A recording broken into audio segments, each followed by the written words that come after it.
Hi hello, welcome back to your channel. അപ്പോൾ എല്ലാ കൂട്ടുകാർക്കും നമ്മുടെ ചാനലിലെ പുതിയൊരു വീഡിയോയിലേക്ക് സ്വാഗതം. കുറേ നാൾ കൂടിയാണ് വോയിസ് ഓവർ അല്ലാത്തൊരു വീഡിയോ നമ്മൾ ചെയ്യുന്നത് കേട്ടോ. ഇന്നാണ് എനിക്കതിന് സന്ദർഭം ഒത്തു കിട്ടിയത്. എനിക്ക് സത്യം പറഞ്ഞാൽ ഇങ്ങനെ ക്യാമറ നോക്കി സംസാരിക്കാൻ എനിക്കൊരു വശമില്ല എന്ന് വേണേൽ പറയാം. എൻ്റെ കണ്ണറിയാണ്ട് ഇങ്ങനെ അങ്ങോട്ടും ഇങ്ങോട്ടും ആകും. പക്ഷെ ഇന്ന് എനിക്ക് അത്യാവശ്യം കുറച്ച് സമയം കിട്ടും. അപ്പോൾ ഞാൻ വിചാരിച്ചു വോയിസ് ഓവർ അല്ലാത്തൊരു വീഡിയോ ചെയ്യാനേ. അപ്പം അബിയാണെ തൊട്ടപ്പുറത്തെ വീട്ടിൽ കളിക്കാൻ വേണ്ടിയിട്ട് പോയിരിക്കുകയാണ്. കുഞ്ഞാപ്പ എവിടെ നിന്ന് എന്തോ കളറിങ് പരിപാടിയിലാണ്. ഏട്ടെ ഓട്ടം കഴിഞ്ഞ് വരുന്നേ ഉള്ളൂ. എൻ്റെ പണിയും കാര്യങ്ങളൊക്കെ ഒതുങ്ങി ഞാനിങ്ങനെ സ്വസ്ഥമായിട്ടിരിക്കുകയാണ്. അപ്പം ഇന്ന് നമ്മുടെ അബിയുടെ ബർത്ത്ഡേ ആണല്ലോ. അപ്പോൾ അബിയുടെ ബർത്ത്ഡേ ആയിട്ട് അബിയുടെ ഡെലിവറി സ്റ്റോറി പറയാമെന്ന് വിചാരിച്ചു. ഞങ്ങളുടെ കല്യാണം ഒരു ഡിസംബർ 30 ഡിസംബർ കഴിഞ്ഞ് ജനുവരി ഫെബ്രുവരി ആയപ്പോഴത്തേക്കും പ്രഗ്നൻ്റ് ആണെന്ന് അറിഞ്ഞു. നമ്മളങ്ങനെ പ്ലാൻഡ് ഒന്നും അല്ല കേട്ടോ. ആകുമ്പോൾ ആകട്ടെ, പിന്നെ ഫസ്റ്റിലത്തെ അല്ല നമ്മൾ ഒത്തിരി കണ്ടില്ലേ ആക്കണ്ട എന്നൊക്കെ ഉള്ളൊരു പ്ലാനിലായിരുന്നു. അതുകൊണ്ട് നമ്മൾ ആകുമ്പോൾ ആകട്ടെ എന്നുള്ളൊരു ഇതിലായിരുന്നു. അതുകൊണ്ട് തന്നെ പെട്ടെന്ന് തന്നെ ആയി. അപ്പോൾ പെട്ടെന്ന് ആയപ്പോഴത്തേക്കിനും എനിക്ക് പ്രത്യേകിച്ച് വികാരങ്ങളൊന്നും ഇല്ലായിരുന്നു. It's okay. പിന്നെ എന്തോ ഒരു ചളിപ്പുണ്ടായിരുന്നു. എല്ലാവരും ഒന്ന് ഫേസ് ചെയ്യും എന്ന് നോക്കുമ്പോഴത്തേക്കും എനിക്ക് നല്ലൊരിത് മാത്രമേ എനിക്കുണ്ടായിരുന്നുള്ളൂ. അല്ലാതെ എക്സൈറ്റ്മെൻ്റ് ഒന്നും ഇല്ലായിരുന്നു കേട്ടോ. അങ്ങനെ പ്രഗ്നൻസി ടൈം ആരംഭിച്ച് ഒരു 6 മാസം വരെ നല്ല ഛർദിയും തലകറക്കും. ആ ഒരു പ്രഗ്നൻസി ടൈം എൻജോയ് ചെയ്യുന്ന സമയമുണ്ടല്ലോ, അത് ഞാൻ എൻജോയ് ചെയ്തിട്ടേ ഇല്ല കേട്ടോ. പ്രഗ്നൻസി ടൈം എൻജോയ് ചെയ്യാൻ പറ്റിയില്ല. ഛർദിയും തലകറക്കമൊക്കെ ആയിരുന്നു. പിന്നെ എനിക്ക് പ്ലാസിൻ്റെ പ്രീവി ഉണ്ടായിരുന്നു. അപ്പോൾ അതുകൊണ്ട് എനിക്ക് നടക്കാൻ പറ്റത്തില്ല. ചെറിയ സ്പോട്ടിങ് പോലെ ഇടയ്ക്കുണ്ടാവും. അപ്പോൾ നമ്മൾ ഛർദിയായിട്ട് ഹോസ്പിറ്റലിൽ പോകും, ട്രിപ്പ് ഇടും. പിന്നെ അവിടെ നിന്ന് ഇതൊക്കെ കഴിഞ്ഞിട്ട് ഒരാഴ്ച ആകുമ്പോഴത്തേക്കും നമ്മൾ ഡിസ്ചാർജ് ആകും. വീട്ടിൽ വരും, ഒരാഴ്ചയും വീണ്ടും ഛർദി തലകറക്കം സ്പോട്ടിങ്, നമ്മൾ വീണ്ടും പോകും. അങ്ങനെ ഹോസ്പിറ്റൽ ടു വീട്, വീട് ടു ഹോസ്പിറ്റൽ, അങ്ങനെ ഒരു ജേണി ആയിരുന്നു ഒരു 6 മാസം വരെ കേട്ടോ. 6 മാസമൊക്കെ കഴിഞ്ഞപ്പോഴത്തേക്കിനും ഞാനൊന്ന് ഹെൽത്തൊക്കെ ഒന്ന് ഓക്കെ ആയി. ഫുഡൊക്കെ കഴിക്കാൻ തുടങ്ങി. ഒന്ന് ഉഷാറായി വന്നപ്പോഴത്തേക്കിനും മാസം 8 കണ്ണിക്കൂടെ പോയ പോലെ പെട്ടെന്ന് തന്നെ 8-ാം മാസം ആയിട്ടുണ്ടായിരുന്നു കേട്ടോ.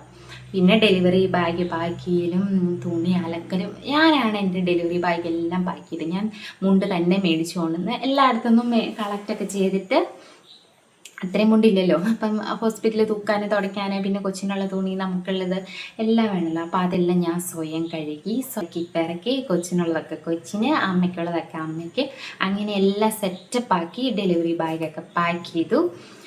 അങ്ങനെ ഒരു 8-ാം മാസം മുതൽ ഇങ്ങനെ കൊച്ചിനെ കിട്ടാൻ വേണ്ടിയിട്ട് വെയിറ്റ് ചെയ്തിരിക്കുമായിരുന്നു കേട്ടോ. എനിക്ക് ആദ്യത്തെ ആയതുകൊണ്ട് വലിയ ടെൻഷൻ, കാരണം നമുക്കിതിൻ്റെ വരുംവരായികളൊന്നും അറിയത്തില്ലല്ലോ. അപ്പം അന്നത്തെ സമയത്ത് നമ്മളിങ്ങനെ യൂട്യൂബ് നോക്കുമ്പോൾ എല്ലാവരുടെയും പ്രഗ്നൻസി അങ്ങ് ആഘോഷമാക്കുന്നു, ടെസ്റ്റ് ചെയ്യുന്നു. അപ്പം നമ്മളും അതിൻ്റെ ഒരു എൻജോയ്മെൻറ്റിലായിരുന്നു. അപ്പോൾ അങ്ങനെ ഡെലിവറി ബാഗൊക്കെ പാക്ക് ചെയ്ത് നമ്മൾ പറഞ്ഞ ദിവസത്തിന് ഒരു 2-3 ദിവസം മുന്നേ പോയിട്ട് ഹോസ്പിറ്റലിൽ പോയി അഡ്മിറ്റായി. അപ്പം മേരിഗിരി ഹോസ്പിറ്റലായിരുന്നേ. അങ്ങനെ നമ്മളൊരു വണ്ടിയൊക്കെ വിളിച്ച് നേരെ ഹോസ്പിറ്റലിൽ പോയി അഡ്മിറ്റായി. 2-3 ദിവസം മുന്നേ ആയതുകൊണ്ട് തന്നെ 2-3 ദിവസത്തേന് ജസ്റ്റ് ഹാർട്ട് ബീറ്റൊക്കെ നോക്കുന്ന പരിപാടി അവിടെ ഉണ്ടായിരുന്നുള്ളൂ. അപ്പോൾ റൂമൊക്കെ എടുത്ത് നമ്മളവിടെ ഹാപ്പിയായിട്ട് ഇഷ്ടമുള്ള ഫുഡൊക്കെ കഴിച്ച്, ആദ്യത്തെ പ്രഗ്നൻസി ആണല്ലോ. അപ്പം നമ്മൾ രണ്ടുപേരും ഹസ്ബൻഡും വൈഫും അതിനുള്ളൊരു മനസ്സൊക്കെ ഒരുങ്ങി ഇങ്ങനെ സന്തോഷമായിട്ടിരിക്കുന്ന സമയമായിരുന്നു. അപ്പോൾ 2-3 ദിവസം ഞങ്ങൾ ഇങ്ങനെ ഹോസ്പിറ്റലിൻ്റെ വരാന്തയിൽ കൂടെ വൈകുന്നേരങ്ങളിൽ നടക്കാൻ പോകുന്നു. പ്രത്യേകിച്ച് രോഗമൊന്നും ഇല്ലാത്തതുകൊണ്ടും നേരത്തെ വന്ന് അഡ്മിറ്റ് ആയതുകൊണ്ടും നമുക്ക് അങ്ങനെ ക്ഷീണമൊന്നും ഇല്ലല്ലോ. അപ്പം നമ്മൾ ചുമ്മാ ആ മൊമെൻറ്റ്സൊക്കെ എൻജോയ് ചെയ്ത് ഇങ്ങനെ നടക്കുകയൊക്കെ ആയിരുന്നു കേട്ടോ. അങ്ങനെ ഒരു ദിവസം കടന്നുപോയി. പിറ്റേ ദിവസം ആയപ്പോഴത്തേക്കിനും എൻ്റെ റൂമിൻ്റെ തൊട്ടപ്പുറം ഒരു കൊച്ചുണ്ടായിരുന്നു. അപ്പോൾ അതിനെ ഞങ്ങളിങ്ങനെ പരിചയപ്പെട്ട് വർത്താനൊക്കെ പറഞ്ഞ് ഞങ്ങൾ പെട്ടെന്ന് കൂട്ടായി കേട്ടോ. ഞങ്ങൾ സെയിം ഏജും കൂടെ ആയിരുന്നേ. അപ്പം ഞങ്ങളും കൂട്ടായി, ഹസ്ബൻഡ്മാർ തമ്മിലും കൂട്ടായി. അപ്പം ഇങ്ങനെ വർത്താനൊക്കെ പറഞ്ഞ് പിന്നെ ഞങ്ങൾ ഒരുമിച്ച് നടക്കും, ചുമ്മാ അങ്ങനെ വരാതെ പോയിരിക്കും രാവിലെ. അപ്പം അവർ പറഞ്ഞ കണക്ക് നേരത്തെ വന്ന് അഡ്മിറ്റ് ആയതായിരുന്നു. അങ്ങനെ കൂട്ടായിട്ട് ഇങ്ങനെ ഇരിക്കുന്നു. പിന്നെ ഒരു ദിവസം രാത്രിയൊക്കെ ആയപ്പോഴത്തേക്കിനും അവളുടെ അമ്മ അങ്ങോട്ടും ഇങ്ങോട്ടുമൊക്കെ നടക്കുന്നുണ്ട്. അപ്പം ഞാൻ പതുക്കെ ഇങ്ങനെ ഇറങ്ങി ചെന്ന് ഇങ്ങനെ നോക്കിയിട്ട് ഞാൻ ചോദിച്ചു, എന്നാ പറ്റി, എന്നാ ടെൻഷൻ, അവൾ എന്ത് ചെയ്യുന്നൊക്കെ ചോദിച്ചു കഴിഞ്ഞപ്പോഴത്തേക്കിനും ഇങ്ങനെ പറഞ്ഞ് അവൾക്ക് ചെറുതായിട്ടൊരു പെയിൻ പോലെ ഉണ്ട് മോളെ, അവളെ അതുകൊണ്ട് ലേബർ റൂമിലേക്ക് കൊണ്ടുചെല്ലാൻ പറഞ്ഞു, അപ്പോൾ കൊണ്ടേ ആക്കിയേക്കുവാന്ന് പറഞ്ഞു. അപ്പോഴത്തേക്കിനും എനിക്ക് ടെൻഷനായി, അയ്യോ അവളെ കയറ്റും ഇനി അടുത്ത് ഞാനാണോ എന്നൊക്കെ ഉള്ളൊരു ടെൻഷനായി. കുറച്ച് കഴിഞ്ഞപ്പോഴത്തേക്കിന് ഇവരിങ്ങനെ കാപ്പിയൊക്കെ ആയി പോകുന്നു. അപ്പോൾ എനിക്ക് മനസ്സിലായി ഏകദേശം ഡെലിവറിയുടെ കാര്യങ്ങളിലേക്കായി. അവൾക്ക് പെയിനൊക്കെ വന്ന് നോർമലായിട്ട് അവളെ ലേബർ റൂമിൽ കയറ്റി.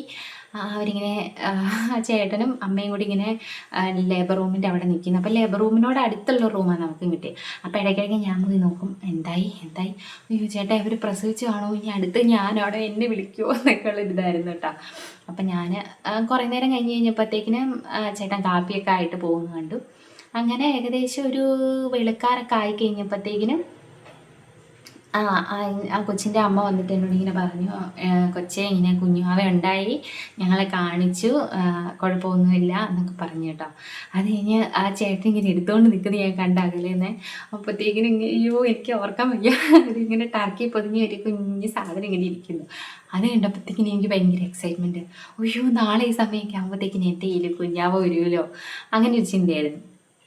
അപ്പം ഈ ലേബർ റൂമിൻ്റെ അടുത്തായതുകൊണ്ട് കുഞ്ഞു പിള്ളേരെ ഇങ്ങനെ എടുത്തുകൊണ്ട് സിസ്റ്റർമാർ അങ്ങോട്ട് പോകുന്നു ഇങ്ങോട്ട് പോകുന്നു. ഇത് കാണുമ്പോഴത്തേക്കിനും എനിക്ക് ഒരു സന്തോഷം കൂടി. പിന്നെ നാളെ കിട്ടും, നാളെ എൻ്റെ കയ്യിലോട്ട് കിട്ടും എന്നുള്ളൊരു ഇതൊക്കെ ആയി കേട്ടോ. പിന്നെ ഭയങ്കര സന്തോഷമാണ്. എനിക്കറിയത്തില്ല, അന്നും എനിക്കറിയില്ലായിരുന്നു. അപ്പം ഇങ്ങനെ സന്തോഷിച്ച് ഞാനിരിക്കുക. പിറ്റേ ദിവസം രാവിലെ ആയി. അങ്ങനെ നമ്മുടെ ഡെലിവറി ഡേറ്റായി. അപ്പോൾ രാവിലെ സിസ്റ്റർമാർ വന്ന് ചൂടുവെള്ളം തന്നു. ഇങ്ങനെ മുടിയൊക്കെ ഇങ്ങനെ രണ്ടായിട്ട് പകുത്ത് കെട്ടണം, രാവിലെ എണീക്കണം, അതിൻ്റെ ഒരുക്കം കാര്യങ്ങൾ അതെല്ലാം കഴിഞ്ഞ് എല്ലാം റെഡിയായി. മുടിയൊക്കെ പിന്നെ കെട്ടി ഞാനിങ്ങനെ ഇരിക്കുക ലേബർ റൂമിലേക്ക് പോകാൻ വേണ്ടിയിട്ട്. അപ്പോൾ എനിക്ക് അപ്പോഴത്തേക്കിന് രാവിലെ രാത്രിയിലുണ്ടായിരുന്നത് ഏട്ടായും അമ്മച്ചി കൈവരുന്ന അമ്മച്ചിയും പിന്നെ ഞാനും ഉണ്ടായിരുന്നു. പിറ്റേ ദിവസം രാവിലെ ആയപ്പോഴത്തേക്കിന് അച്ഛന് അമ്മാളും അന്ന് ഉമ്മയുടെ കല്യാണമൊന്നും കഴിഞ്ഞിട്ടില്ല. ഉമ്മ, ജ്യോതി, പിന്നെ ജിജി ചേച്ചി, പിന്നെ ജിജി ചേച്ചിയുടെ കൊച്ച്, അവരുടെ ഹസ്ബൻഡ്, അങ്ങനെ എല്ലാവരും വന്നിട്ടുണ്ടായിരുന്നു. അങ്ങനെ അവരെല്ലാം വന്നിട്ടുണ്ടായിരുന്നു. അപ്പോൾ രാവിലെ അവരൊക്കെ വന്നിട്ട് ഇങ്ങനെ ആശ്വസിപ്പിച്ചേടി കുഴപ്പമൊന്നുമില്ല, ഒക്കെ പ്രാർത്ഥിക്കാം, നിങ്ങൾ ടെൻഷൻ അടിക്കേണ്ട കാര്യമൊന്നുമില്ല, ഇതിപ്പോൾ എല്ലായിടത്തും നടക്കുന്നത്, അങ്ങനെയൊക്കെ പറഞ്ഞ് എന്നെ ആശ്വസിപ്പിച്ചു. അപ്പം ഞാൻ വിചാരിച്ചു സിമ്പിൾ, നമുക്ക് പറ്റും. പിന്നെ ഞാൻ ഓർത്തിട്ടുണ്ടായിരുന്നു, എൻ്റെ ഒരു കൂട്ടുകാരിയുണ്ട്. അപ്പോൾ അവൾ എനിക്ക് മുന്നേ 1 മാസം മുന്നെയാണ് അവളുടെ ഡെലിവറി.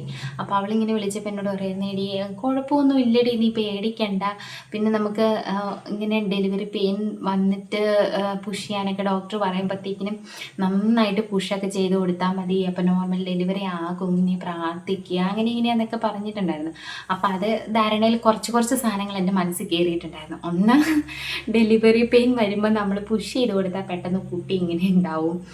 പിന്നെയെന്ന് പറഞ്ഞാൽ ശ്വാസം എടുത്ത് വലിച്ചു വിട്ടിട്ടുണ്ടെങ്കിൽ വേദന അറിയില്ല. അങ്ങനെയുള്ള ചെറിയ നുറുക്ക് വിദ്യകൾ ഞാൻ സ്വയം സങ്കല്പിച്ചെടുത്തിട്ടുണ്ടായിരുന്നു.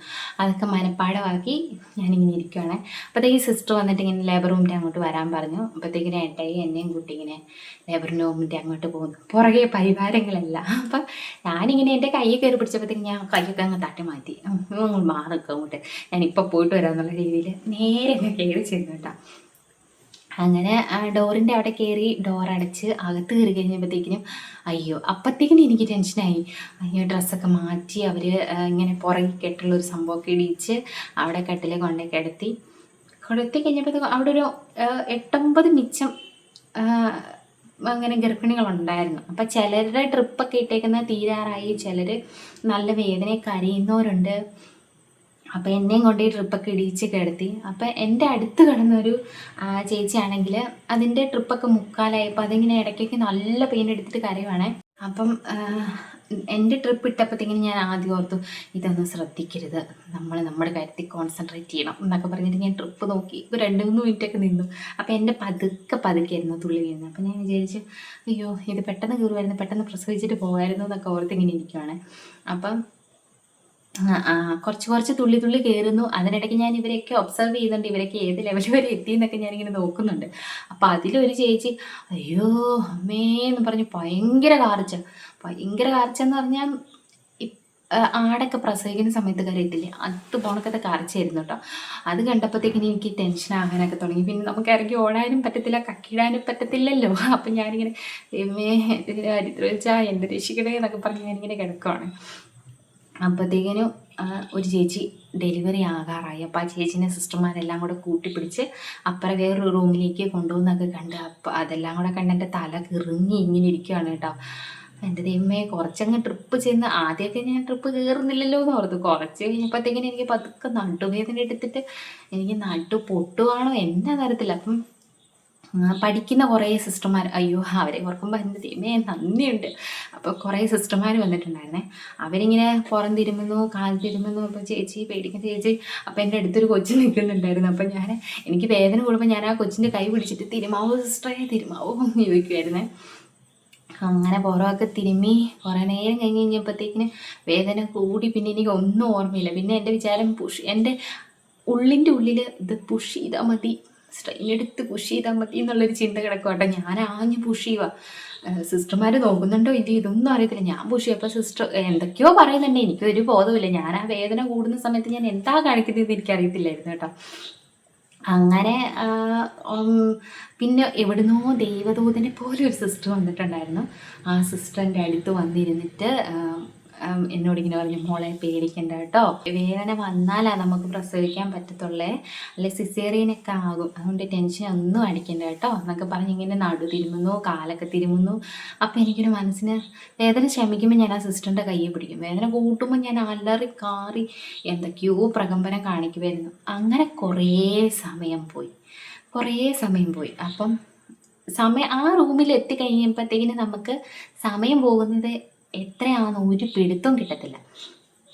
അപ്പോഴത്തേക്കിന് എനിക്കൊരു ചെറിയ ബോധം വന്നു കഴിഞ്ഞപ്പോഴത്തേക്കിന് എനിക്ക് ഒന്നുകൂടെ വേദന വന്നു. അപ്പം ഞാൻ അല്ലറി കരഞ്ഞു. അപ്പം ഞാൻ സിസ്റ്ററോട് പറഞ്ഞു, സിസ്റ്ററെ എനിക്കിനി പറ്റത്തില്ല, വേദന സഹിക്കാൻ പറ്റത്തില്ല, എന്നെ ഓപ്പറേഷൻ ചെയ്യാവോ സിസ്റ്ററെ എന്ന് പറഞ്ഞു. അപ്പോഴത്തേക്കിനും ഒരു ഡോക്ടർ വന്നു, ഗ്ലൗസ് ഒക്കെ ഇട്ട് PV ഒക്കെ നോക്കി. അപ്പോൾ PV നോക്കിയപ്പോഴത്തേക്കിനും ഞാൻ ഡോക്ടറോട് പറയാം, ഡോക്ടർ എനിക്കിനി സഹിക്കാൻ പറ്റത്തില്ല, എന്നെ ഓപ്പറേഷൻ ചെയ്താൽ മതി എന്ന് പറഞ്ഞു. അപ്പോൾ ഡോക്ടർ പറഞ്ഞു, എടോ തനിക്ക് നോർമൽ ഡെലിവറി ആടോ, തനിക്ക് കുറച്ച് സമയം കൂടെ കഴിഞ്ഞാൽ താൻ പ്രസവിക്കും, ഇത്രയും വേദന തിന്നില്ലേ, ഇനിയിപ്പോൾ എന്തിനാ കൊച്ചു കരയുന്നതെന്നൊക്കെ ചോദിച്ചു.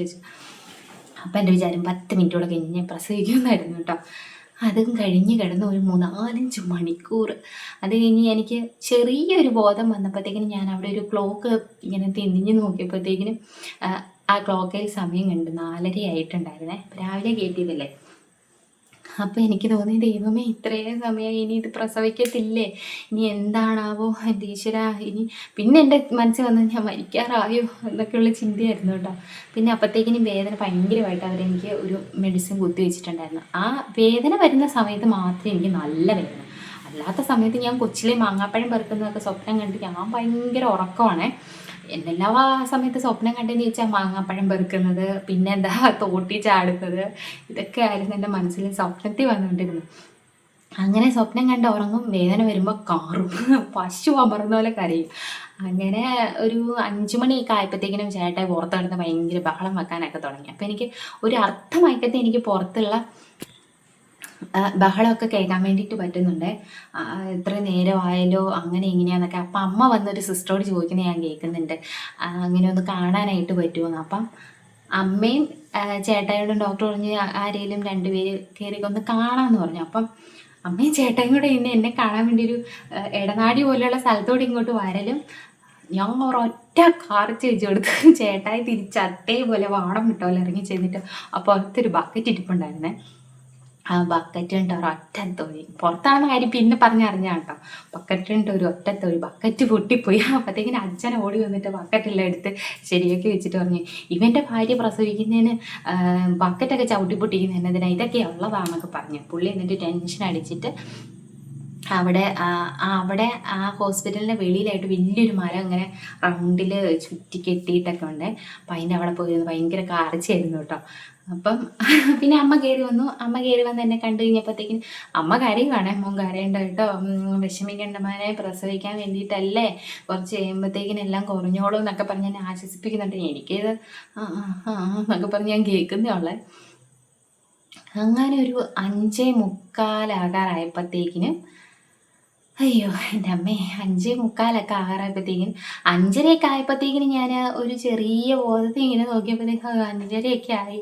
ഇനിയിപ്പോൾ എനിക്ക് രക്ഷയില്ല, ഇനി എന്നെ ഇങ്ങനെ കിടത്തിയേക്കെന്ന് എനിക്കൊന്നും പറ്റുന്നുമില്ലല്ലോ സിസ്റ്ററെ എന്ന് വിളിക്കുന്നത്. ഈ സിസ്റ്റർമാർ എന്തോ ഞങ്ങളിവിടെ ഉണ്ടേ, ഒന്നുമില്ല കേട്ടോ എന്ന് പറയും. എനിക്കതൊന്നും കേട്ടാൽ ഒന്നും ആശ്വാസം ആകുന്നില്ലായിരുന്നു കേട്ടോ. ഞാൻ പിന്നെ വിഷമിച്ച് തല്ലി കരയും. ഇതിനിടയ്ക്ക് അത് വേദന വരുമ്പോഴത്തേക്കിനും ഞാൻ അലറിയ പോലെ അവിടെ ആരും അലറിയിട്ടില്ലെന്ന് തോന്നുന്നു. ഞാൻ അലറിയാണ് കരഞ്ഞത്. എന്നിട്ട് അയ്യോ എനിക്ക് പറ്റത്തില്ലേ, ഞാൻ എന്തൊക്കെയോ മാന്തുവോ പിച്ചുവോ ഏതാണ്ടൊക്കെ ചെയ്ത് കേട്ടോ. അങ്ങനെ ഒരു 5:45 ആകാറായപ്പോഴത്തേക്കിനും 2-3 സിസ്റ്റർമാർ വന്ന്, ഡോക്ടറൊക്കെ അവിടെ ഉണ്ട്. ഡോക്ടർ വന്ന് തന്നെ ഇങ്ങനെ നോക്കി കഴിഞ്ഞപ്പോഴത്തേക്കും ഇയാളെ ഇന്ന സ്ഥലത്തോട്ട് ഷിഫ്റ്റ് ചെയ്യാന്ന് പറഞ്ഞപ്പോൾ സിസ്റ്റർമാരെല്ലാം കൂടെ എന്നെ താങ്ങി പിടിച്ച് വേറെ സ്ഥലത്ത് കൊണ്ട് കിടത്തുന്നു. ഞാനിപ്പോഴും ആ റൂം ഓർക്കുന്നുണ്ട്. കുറേ ബൾബും സാധനങ്ങളും ഒക്കെയുള്ള റൂമിൽ ഇങ്ങനെ കിടത്തുന്നു. പുഷ് ചെയ്യാൻ പറഞ്ഞപ്പം ഞാൻ ഒരാവശ്യമില്ലാതെ ആദ്യം കുറേ പുഷ് ചെയ്തതിൻ്റെ എനർജി എല്ലാം കളഞ്ഞായിരുന്നു. പിന്നെ എനിക്ക് പുഷ് ചെയ്യാൻ പോയിട്ട് അനങ്ങാൻ പോലുള്ള എനർജി ഇല്ല. ഞാൻ പുഷ് ചെയ്യുമ്പോഴത്തേക്കിനും പുഷും വരുന്നില്ല, ഒന്നും വരുന്നില്ല. ജ്യോതിയും വന്നില്ല, തീയും വന്നില്ല എന്ന് പറഞ്ഞാൽ ഒന്നും വരുന്നില്ലായിരുന്നു കേട്ടോ. പിന്നെ ഓരോരുത്തരത്തി എങ്ങനെയൊക്കെയോ കുറേ സിസ്റ്റർമാരെല്ലാം കൂടെ ബെല്ലം പിടിച്ച് അവരുടെ കയ്യെ പിടിച്ച് പുഷ് ചെയ്ത് കുറച്ച് കഴിഞ്ഞപ്പോഴത്തേക്കും കൊച്ചിൻ്റെ ഒരു കരച്ചിൽ കേട്ട് അതോടെ ഞാനിങ്ങനെ നേരെ പുറകോട്ട് വലന്നൊക്കെ കിടന്ന് വെച്ചേട്ടാ. അപ്പോഴത്തേക്കിനും കൊച്ചിനെ എടുത്തുകൊണ്ടുവന്ന് എന്നെ കാണിച്ചു കഴിഞ്ഞിട്ട് അവർ സിസ്റ്റർമാരെ എടുത്തുകൊണ്ട് പോകുമല്ലോ, എടുത്തുകൊണ്ടൊക്കെ പോയി. അപ്പോഴത്തേക്കിനും ഒരു സിസ്റ്റർ ഓടി വന്നിട്ട് എന്നോട് ചോദിച്ചു, അഞ്ജന പ്രസവിച്ചോ എന്ന് പറയാം. ഓടി എൻ്റെ കയ്യെ വന്ന് പിടിച്ചിട്ട്, ആഹാ ഇയാളുടെ കുഞ്ഞിനെ കണ്ടായിരുന്നോ, കൊച്ചിനെ കണ്ടോ, സമാധാനമായോ, ഇയാൾ എന്ത് കാരച്ചായിരുന്നടോ, വേദന തിന്നല്ലേ, ഒടുവിൽ പ്രസവിച്ചല്ലോ, എൻ്റെ ഹസ്ബൻഡ് ആ മരത്തിന് ചൂട്ടി പോയിരുന്ന് കരയുന്നുണ്ട് എന്നൊക്കെ പറഞ്ഞേ. അപ്പോഴത്തേക്കിനും എനിക്ക് സമാധാനമായി. പിന്നെ ഈ കൊച്ചിനെ കൊണ്ട് പുറത്ത് കാണിക്കുന്നതിൻ്റെ ബഹളമൊക്കെ ഞാനിങ്ങനെ കേൾക്കുന്നുണ്ട്, എല്ലാവരും വന്ന് നോക്കുന്നതും. അപ്പം ഞാനിങ്ങനെ കിടക്കുക. പിന്നെ നമുക്കൊരു മരുന്നൊക്കെ തരുമല്ലോ, അപ്പോഴത്തേക്കിനും ഇങ്ങനെ തണുക്കാൻ തുടങ്ങും. എന്നിട്ടിങ്ങനെ ടർക്കിയൊക്കെ പുതപ്പിച്ച് എന്നെ അവിടെ ഇങ്ങനെ കിടത്തിയേക്കുക. അങ്ങനെ എൻ്റെ അമ്മയെ അന്നേരപ്പം എനിക്ക് ഒരു കൊച്ചിനെ കണ്ട് അതിൻ്റെ ആ മുഖമൊക്കെ ഒന്ന് എൻജോയ് ചെയ്യാനുള്ളൊരു മാനസികാവസ്ഥയില്ലായിരുന്നു. ഇനി ഒരു പാല് കുടിപ്പിക്കാൻ വേണ്ടി കൊണ്ടുവന്നേ ടർക്കിയിലൊക്കെ പൊതിഞ്ഞ്. എൻ്റെ ദൈവമേ അപ്പിയാണോ അതെന്ന് ഞാനിപ്പോൾ ഇങ്ങനെ ഇരുന്ന് ഓർത്തു. ഒരു പൂച്ചക്കുഞ്ഞു പോലെ സാധനം. എന്നിട്ട് എന്നെ കൊണ്ടുവന്ന് അപ്പം ഞാൻ ഇങ്ങനെ ശരിക്കൊന്ന് നോക്കി മുഖത്തോട്ടെ. അയ്യോ അത് കഴിഞ്ഞ് ചേട്ടൻ പറഞ്ഞ ഏട്ടനെ കൊണ്ട് കാണിച്ച് കഴിഞ്ഞപ്പോഴത്തേക്കിനും ഇപ്പോഴും അത് പറയും കേട്ടോ. എന്തെങ്കിലും വഴക്കൊക്കെ പറഞ്ഞു കഴിയുമ്പോഴത്തേക്കിനും പറയും, അന്നത്തെ ആ ചിരി എൻ്റെ മനസ്സിൽ ഇപ്പോഴും ഉണ്ടെന്ന് പറയും. ഇങ്ങനെ കുഞ്ഞിക്കണ്ണ് തുറന്ന് നോക്കിയിട്ട് അപ്പാടെ പൊന്നേന്ന് വിളിച്ച് കഴിഞ്ഞപ്പോഴത്തേക്കിനും കുഞ്ഞിക്കണ്ണ് നോക്കി തുറന്ന് നോക്കി ഇങ്ങനെ ഒന്ന് ചിരിച്ച് കാണിച്ചെന്ന് ഇപ്പോഴും പറയും കേട്ടോ. അങ്ങനെ നമ്മുടെ ആബി ഉണ്ടായി. അതാണ് ഒരു ഡെലിവറി സ്റ്റോറി. പിന്നെ കുറേ നേരം കഴിഞ്ഞപ്പോഴത്തേക്കും നമ്മൾ റൂമിലോട്ട് ഷിഫ്റ്റ് ചെയ്യുമല്ലോ, അപ്പോഴത്തേക്കും കുഞ്ഞാവിനെ മടിയിലൊക്കെ ഇരുത്തി എന്നെ വീൽചെയറിൽ ഇങ്ങനെ റൂമിലേക്ക് കൊണ്ടുപോയി. പിന്നെ അവിടെ ലഡ്ഡു വിതരണമായി, മിഠായി കൊടുക്കലായി, ആകെപ്പാട് ബഹളം. ചേട്ടായി ഞാൻ ഇങ്ങനെ വീൽചെയറിൽ വന്നു കഴിഞ്ഞപ്പോഴത്തേക്കും ഭയങ്കര വേദനയും കാര്യങ്ങളൊക്കെ ആയിട്ടായിരിക്കുമല്ലോ നമ്മൾ വരുന്നത്. ഇങ്ങനെ വന്നു കഴിഞ്ഞപ്പോഴത്തേക്കിനും ഏട്ടായി കാണുമ്പോൾ ഏട്ട ഇങ്ങനെ ഓടി വരുന്നു, ഭയങ്കര സന്തോഷം. അപ്പോഴത്തേക്കിനും എൻ്റെ കുറേ സ്വന്തക്കാരൊക്കെ വന്നിട്ടുണ്ടായിരുന്നു. എല്ലാവരും കുഞ്ഞിനെ കാണുന്നു, ഭയങ്കര ബഹളവും. അപ്പം എല്ലാ സിസ്റ്റർമാർക്കെല്ലാം മുട്ടായി കൊടുക്കുന്നു, സിസ്റ്റർമാർ ഹാപ്പി, എല്ലാവരും ഹാപ്പി. അങ്ങനെയാണ് നമ്മുടെ അബി ഉണ്ടായത്. അങ്ങനെ ആ ഒരു നിമിഷം കഴിഞ്ഞിട്ട് അങ്ങനെ 6 വർഷമായിരിക്കുകയാണ്. ഇത്ര പെട്ടെന്ന് പിള്ളേരൊക്കെ വളർന്ന് വലുതാകുന്നതെന്നുള്ളതാണ്. അങ്ങനെ അതാണൊരു ഡെലിവറി സ്റ്റോറി അബിയുടെ എന്ന് പറയാലോ. കുഞ്ഞാപ്പിയുടെ എന്ന് പറഞ്ഞാൽ കുഞ്ഞാപ്പിയുടെ അത്രയും ഞാൻ പെയിൻ അനുഭവിച്ചില്ല കേട്ടോ. അബിയുടെ എന്ന് പറഞ്ഞാൽ എൻ്റെ അമ്മ, എനിക്ക് ആ ഡെലിവറി പെയിൻ എനിക്ക് ഇപ്പോഴും ഓർമ്മയുണ്ട്. എൻ്റെ അമ്മ നടുവിൻ്റെ അവിടെ നിന്ന് ഇങ്ങനെ പൊളന്നെടുക്കുന്ന പോലത്തെ ഒരു വേദനയായിരുന്നു കേട്ടോ. കുഞ്ഞാപ്പിയുടെ അത്രയും പ്രശ്നമില്ലായിരുന്നു. കാരണം അടുപ്പിച്ചടുപ്പിച്ചായതുകൊണ്ടും നോർമൽ ഡെലിവറി ആയതുകൊണ്ടും ഒരു 3 മണിക്കൂറിനുള്ളിൽ കുഞ്ഞാപ്പിയുടെ ഡെലിവറി കാര്യങ്ങളൊക്കെ കഴിഞ്ഞു. പിന്നെ ആളെന്നെ അത്രയും വിഷമിപ്പിച്ചിട്ടില്ല. അബി വന്നതാണ്. അബി കുറേ നേരം കഴിഞ്ഞ് രാവിലെ കേട്ടിട്ട് വൈകിട്ട് 5:45 ചിലപ്പം ചിലരൊക്കെ 2 ദിവസമൊക്കെ കിടക്കുന്നവരുണ്ട് കേട്ടോ. മെഡിക്കൽ കോളേജിലൊക്കെ ആണെങ്കിൽ ഡെലിവറി പെയിൻ വന്നും പോയി ഒക്കെ. ഇത് പക്ഷെ അത്ര കിടത്തിയില്ല. രാവിലെ മുതൽ വൈകിട്ടൊരു 5:45 ആയപ്പോഴത്തേക്കും ഇടയിരിപ്പെല്ലാം ഇരുന്ന് പിന്നെ ഉണ്ടായി കഴിഞ്ഞപ്പോഴാണെങ്കിലും തലയ്ക്ക് ചെറിയൊരു നീട്ടം മുണക്കൊക്കെ ഉണ്ടായിരുന്നു. എന്നിട്ട് ഇങ്ങനെ കുളിപ്പിക്കാൻ നേരത്ത് ഉരുട്ടി തിരുമ്മിയൊക്കെ കുളിപ്പിച്ച് സെറ്റപ്പാക്കി എടുത്താണ് കേട്ടോ. അപ്പോൾ അതാണ് നമ്മുടെ അബിയുടെ ഒരു ഡെലിവറി സ്റ്റോറി. അങ്ങനെ നമ്മുടെ അബിക്കുട്ടനുണ്ടായി. അങ്ങനെ അപ്പം അത്രേ ഉള്ളൂ നമ്മുടെ ഡെലിവറി സ്റ്റോറി. പിന്നെ നമുക്ക് കേക്ക് കട്ടിങ്ങും കാര്യങ്ങളൊക്കെ ഒന്ന് കാണാം. സത്യം പറഞ്ഞാൽ എനിക്ക് ക്യാമറയിൽ നോക്കി സംസാരിക്കാൻ വലിയ വാശിയമില്ല കേട്ടോ. അതെനിക്ക് ഇപ്പോഴാണ് പിടിയിട്ടത്. ഇതുവരെ അങ്ങനെ ക്യാമറയിൽ നോക്കിയുള്ള വീഡിയോസ് നമ്മൾ അധികം ചെയ്തിട്ടില്ലല്ലോ. അപ്പം അതുകൊണ്ട് തന്നെ പിന്നെ എനിക്ക് ഇങ്ങോട്ട് നമ്മുടെ ഫേസിലോട്ട് നോക്കാനുള്ള ഒരു ടെൻഡൻസി ഉണ്ട്, എങ്ങനെ ഇരിക്കും എന്നൊക്കെ. ക്യാമറ ശരിയായിട്ടാണോ ഇരുന്നേ എല്ലാം പറഞ്ഞും കഴിഞ്ഞു. എന്തോ ചെയ്യും.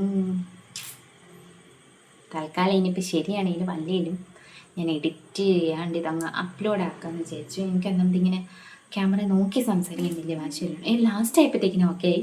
ഫസ്റ്റ് ഞാൻ എങ്ങനെയും സംസാരിച്ചെന്ന് എനിക്കൊരു പിടുത്തമില്ല. പിന്നെ എനിക്ക് ഇനിയും ചിലപ്പോൾ ഞാൻ ഒന്നും കൂടെ പറയാൻ വേണ്ടിയിട്ട് ഇരുന്നാൽ പിള്ളേർ വരും, ഒച്ചയാവും, ബഹളാവും. അപ്പോൾ നമ്മുടെ ഇങ്ങനെ വോയിസ് ഓവറിലേക്ക് പിന്നെയും പോകണം. അപ്പോൾ ഇത് ഡയറക്റ്റ് അങ്ങ് അപ്ലോഡ് ചെയ്യാമല്ലോ.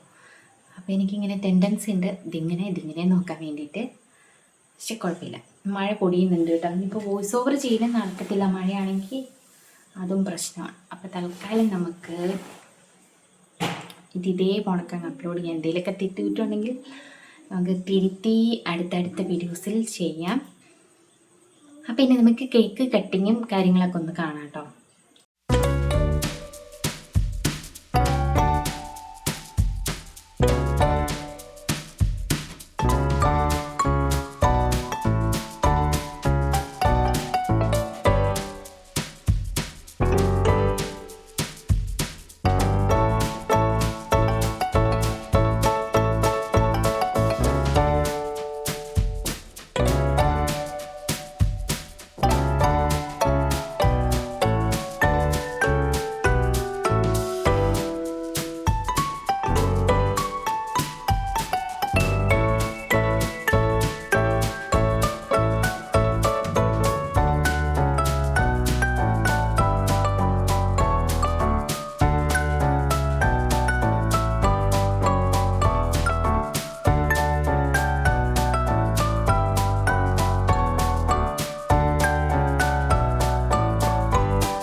ഇത്രയേ ഉള്ളൂ ഇന്നത്തെ നമ്മുടെ വീഡിയോസ്. മറ്റൊരു വീഡിയോയുമായിട്ട് വീണ്ടും വരാം. അപ്പോൾ അതുവരെ എല്ലാ കൂട്ടുകാർക്കും ടാറ്റാ ബൈ, സീ യു.